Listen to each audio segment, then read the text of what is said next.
जब भी कोई घटना आपके साथ या फिर कोई अपराध आपके साथ घटित होता है और उस अपराध की जानकारी सबसे पहले आप जाके अपने नज़दीकी पुलिस थाने में चाहे कॉल के माध्यम से हो या फिर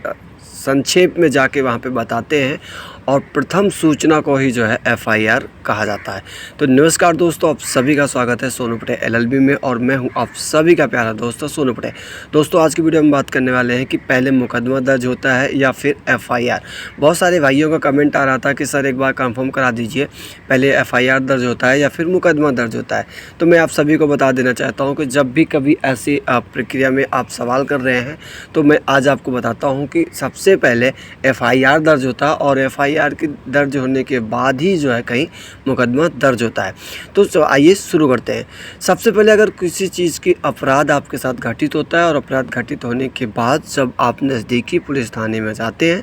और नज़दीकी पुलिस थाने में जाने के बाद वहाँ पर आप जो है थाना अध्यक्ष को, थाना महोदय को जो भी आपके साथ घटना घटित हुई है वहाँ पर पूरी जानकारी आप मौखिक रूप में बताते हैं और मौखिक रूप में बताने के बाद वहाँ का प्रशासन भारतीय दंड संहिता प्रक्रिया 1973 की धारा CRPC 154 के अनुसार जो भी आपने बताया वो वहाँ पर दर्ज करती है और दर्ज करने के बाद जब आपने बताया उसे आपको सुनाकर, पढ़कर वो आपको सुनाएंगे और सुनाने के बाद यदि वो सही है, अगर उसमें कुछ उन्होंने इधर उधर किया है, हेर फेर किया है, तो उसे भी आप चेंज करवा सकते हो कि श्रीमान मेरे साथ ऐसा नहीं है, ये आपने यहाँ पर गलत लिखा है, ये यहाँ पर ऐसा होना चाहिए। वहाँ पर आप अपनी बात को रख सकते हो। और ये जब प्रक्रिया हो जाती है और प्रक्रिया होने के बाद आपसे एक सिग्नेचर कराया जाएगा, तब समझ लीजिएगा कि आपका जो है एफआईआर दर्ज हो गया है। और अगर हम बात करें कि अब इसमें जो है मुकदमे का, तो जो भी जांच पड़ताल हुई है, जो भी प्रक्रियाएं आपके साथ घटित हुई, उस सारी चीज़ों को ले जाके कोर्ट में जब प्रशासन पेश कर देती है तो यही जो है मुकदमा के रूप में बदल जाता है। अब अगर इसे आसान भाषा में समझाना चाहूँ मैं आपको, तो जब भी कभी आप ऐसा कुछ करते हैं, जैसे कोई व्यक्ति ने अपराध किया और उस अपराध की जांच पड़ताल सारी चीज़ की गई और पुलिस जब उस आपराधिक प्रक्रिया की इन्वेस्टिगेशन कंप्लीट करके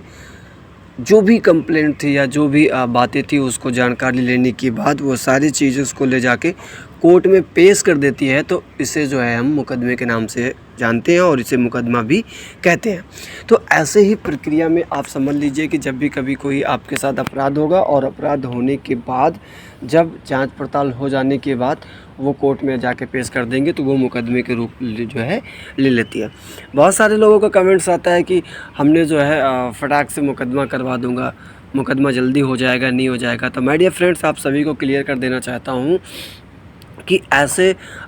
ऐसे मुकदमे के केस नहीं बन जाते हैं। उसमें कुछ आपराधिक षड्यंत्र होते हैं या फिर आपराधिक मामले होते हैं। जैसे कि सपोज़ करो कि अगर आपने गैर संज्ञेय अपराध किया, जैसे किसी को गाली दे दिया है या फिर किसी की भावनाओं को ठेस पहुंचाया, किसी पर आपने धार्मिक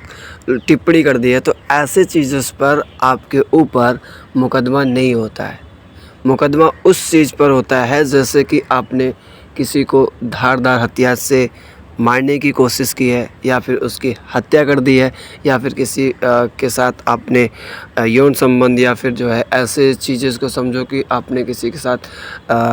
दुष्कर्म करने की कोशिश की है, तब कहीं जाके अपराध जो है साबित होता है और अपराध साबित होने के बाद ही कहीं जो है एफआईआर दर्ज होता है या फिर मुकदमा चलता है। तो दोस्तों आज की वीडियो यहीं तक के लिए, फिर मिलेंगे किसी नए वीडियो के साथ। तब तक के लिए जय हिंद, जय भारत, वंदे मातरम।